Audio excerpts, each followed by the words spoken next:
which is fixed between the married and the unmarried, and I was beginning to leave my protégé to a fate with which I had neither right nor power to meddle. In fact, I had begun to feel him rather a burden. I did not so much mind this when I could be of use, but I grudged it when I could be of none. He had made his bed, and he must lie upon it. Ernest had felt all this, and had seldom come near me till now. One evening late in 1860, he called on me, and with a very woebegone face told me his troubles. As soon as I found that he no longer liked his wife, I forgave him at once, and was as much interested in him as ever. There is nothing an old bachelor likes better than to find a young married man who wishes he had not got married, especially when the case is such an extreme one that he need not pretend to hope that matters will come out all right again, or encourage his young friend to make the best of it. I was myself in favour of a separation, and said I would make Ellen an allowance myself, of course intending that it should come out of Ernest's money, but he would not hear of this. He had married Ellen, he said, and he must try to reform her. He hated it, but he must try, and finding him as usual very obstinate, I was obliged to acquiesce, though with little confidence as to the result. I was vexed at seeing him waste himself on such a barren task, and again began to feel him burdensome. I am afraid I showed this, for he again avoided me for some time, and indeed for many months I hardly saw him at all. Ellen remained very ill for some days, and then gradually recovered. Ernest hardly left her till she was out of danger. When she had recovered, he got the doctor to tell her that if she had such another attack she would certainly die. This so frightened her that she took the pledge. Then he became more hopeful again. When she was sober she was just what she was during the first days of her married life, and so quick was he to forget pain that after a few days he was as fond of her as ever. But Ellen could not forgive him for knowing what he did. She knew that he was on the watch to shield her from temptation, and though he did his best to make her think that he had no further uneasiness about her, she found that the burden of her union with respectability grew more and more heavy upon her, and she looked back more and more longingly upon the lawless freedom of the life she had led before she met her husband. I will dwell no longer on this part of my story. During the spring months of 1861 she kept straight. She had had her fling of dissipation, and this, together with the impression made upon her by having taken the pledge, tamed her for a while. The shop went fairly well, and enabled Ernest to make the two ends meet. In the spring and summer of 1861 he even put by a little money again. In the autumn his wife was confined of a boy, a very fine one, so everyone said. She soon recovered, and Ernest was beginning to breathe freely and be almost sanguine, when without a word of warning the storm broke again.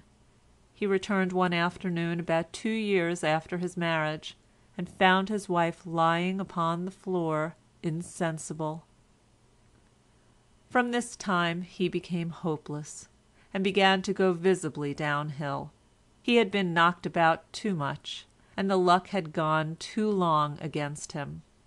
The wear and tear of the last 3 years had told on him, and though not actually ill, he was overworked, below par, and unfit for any further burden. He struggled for a while to prevent himself from finding this out, but facts were too strong for him. Again he called on me and told me what had happened. I was glad the crisis had come. I was sorry for Ellen, but a complete separation from her was the only chance for her husband. Even after this last outbreak he was unwilling to consent to this, and talked nonsense about dying at his post, till I got tired of him. Each time I saw him the old gloom had settled more and more deeply upon his face, and I had about made up my mind to put an end to the situation by a coup de main, such as bribing Ellen to run away with somebody else, or something of that kind, when matters settled themselves as usual in a way which I had not anticipated. Chapter 76. The winter had been a trying one. Ernest had only paid his way by selling his piano. With this he seemed to cut away the last link that connected him with his earlier life, and to sink him once for all into the small shopkeeper. It seemed to him that however low he might sink, his pain could not last much longer, for he should simply die if it did. He hated Ellen now, and the pair lived in open want of harmony with each other. If it had not been for his children he would have left her and gone to America. But he could not leave the children with Ellen, and as for taking them with him, he did not know how to do it, nor what to do with them when he had got them to America. If he had not lost energy, he would probably in the end have taken the children and gone off. But his nerve was shaken, so day after day went by, and nothing was done. He had only got a few shillings in the world now, except the value of his stock, which was very little. He could get perhaps £3 or £4 by selling his music and what few pictures and pieces of furniture still belonged to him. He thought of trying to live by his pen, but his writing had dropped off long ago. He no longer had an idea in his head. Look which way he would, he saw no hope. The end, if it had not actually come, was within easy distance, and he was almost face to face with actual want. When he saw people going about poorly clad, or even without shoes and stockings, he wondered whether within a few months' time he too should not have to go about in this way.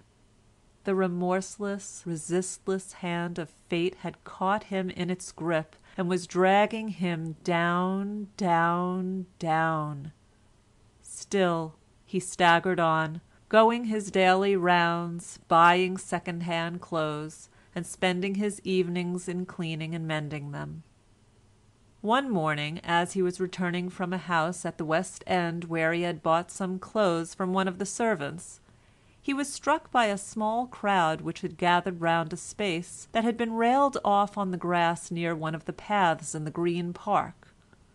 It was a lovely soft spring morning at the end of March, and unusually balmy for the time of year.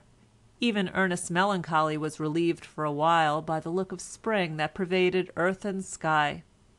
But it soon returned, and smiling sadly he said to himself, "It may bring hope to others, but for me there can be no hope henceforth." As these words were in his mind, he joined the small crowd who gathered round the railings, and saw that they were looking at 3 sheep with very small lambs only a day or 2 old, which had been penned off for shelter and protection from the others that ranged the park. They were very pretty, and Londoners so seldom get a chance of seeing lambs that it was no wonder everyone stopped to look at them. Ernest observed that no one seemed fonder of them than a great lubberly butcher boy who leaned up against the railings with a tray of meat upon his shoulder. He was looking at this boy, and smiling at the grotesqueness of his admiration, when he became aware that he was being watched intently by a man in coachman's livery, who had also stopped to admire the lambs, and was leaning against the opposite side of the enclosure. Ernest knew him in a moment as John, his father's old coachman at Battersby, and went up to him at once. "Why, Master Ernest," he said, with his strong northern accent, "I was thinking of you only this very morning," and the pair shook hands heartily. John was in an excellent place at the West End.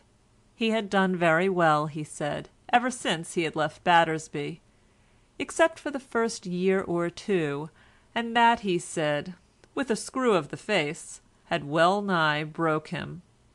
Ernest asked how this was. "Why, you see," said John, I was always main fond of that lass Ellen, whom you remember running after, Master